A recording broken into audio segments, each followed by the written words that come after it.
देख रहे होंगे कि यहाँ पर एक गांव का चित्र दिया हुआ है, दिया है ना। और यहाँ पे तरह तरह के चित्र दिए हैं, जिसमें आप क्या क्या चित्र देख रहे हैं? पेड़ पौधों के चित्र देख रहे हैं कि नहीं देख रहे हैं? बताइए। पेड़ पौधे दिए हैं। पेड़ पर क्या क्या है? पेड़ पे आम है। और क्या है? फुग्गा यानी कि तोता। ठीक है। और कुछ बच्चे आप देख रहे हैं कि खेल रहे हैं। और उसके बाद एक किसान है जो खेत में क्या कर रहा है? बैलों को लेकर के जुताई का काम कर रहा है। ठीक है। आजकल यही काम ट्रैक्टर से होते हैं। आपने देखा है बैलों से होते हुए कभी? नहीं देखा। हाँ, पानी में, तालाब में क्या क्या है? मछलियां हैं, कमल के फूल खिले हैं और बत्तख तैर रही है। और कुछ लड़कियां यहाँ पर खेल भी रही हैं। तो मैं आपको एक एक चीज का संस्कृत नाम और उसका हिंदी अनुवाद बताऊंगी। ठीक है ना? तो शुरू करते हैं यहाँ पेड़ से। पेड़ पर आपको क्या दिखाई दे रहा है? आम और एक तोता। ठीक है। तो यहाँ पर लिखा है शुकः। क्या लिखा है? शुकः। यानी तोते को संस्कृत में क्या कहते हैं? शुकः कहते हैं। इसी तरह से आम को संस्कृत में हम क्या बोलते हैं? आम्राणी। क्या कहते हैं? आम्राणी कहते हैं। इसी तरह से ये देखिए पेड़ है ना, पेड़। ठीक है। तो पेड़ को हम संस्कृत में क्या बोलते हैं? वृक्षः। क्या बोलते हैं? ध्यान दीजिए बच्चों, यहाँ पे अह की मात्रा भी लगी हुई है। ठीक है ना? इसको हम क्या बोलेंगे? वृक्षः बोलेंगे। अब आप देखिए यहाँ पर दो चिड़िया भी हैं, दिखाई दे रहा है? तो चिड़िया को यहाँ पर क्या लिखा है बॉक्स में? क्या बोलते हैं? चटकाह। क्या बोलते हैं? यानी चिड़िया को संस्कृत में बोलते हैं चटकाह। बहुत सारी चिड़िया को, अगर एक चिड़िया है तो उसको बोलेंगे चटका, और अगर बहुत सारी चिड़िया हैं तो बोलेंगे चटकाह। यानी अह की मात्रा उस पर लग जाएगी। ठीक है। चलिए अगला देखते हैं। ये देखिए यहाँ पर सूर्य बना हुआ है, देख रहे हैं ना? तो सूर्य को संस्कृत में क्या बोलते हैं? सूर्यः।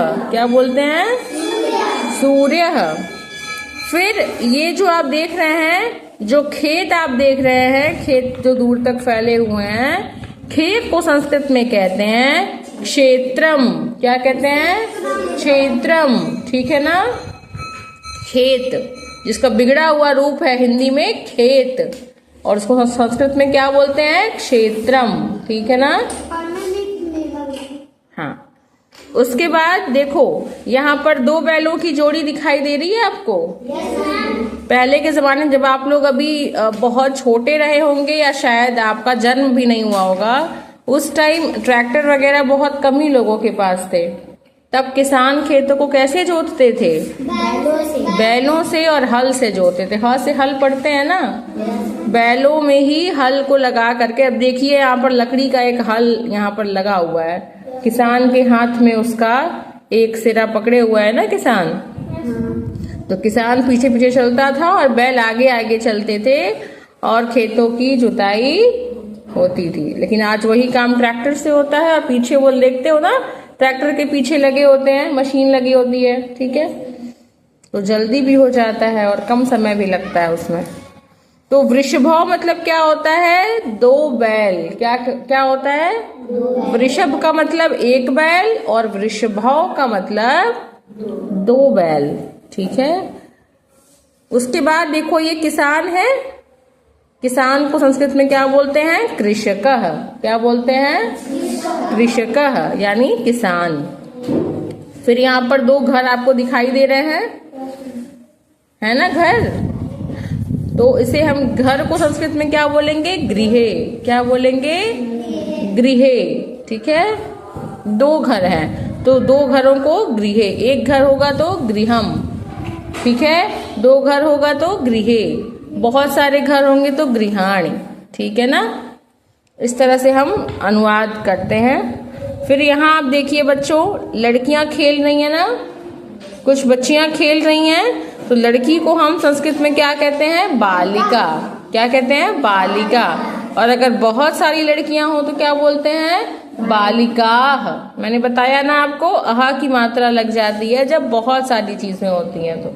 ठीक है, बालिका मतलब एक लड़की और बालिकाः मतलब बहुत सारी लड़कियां।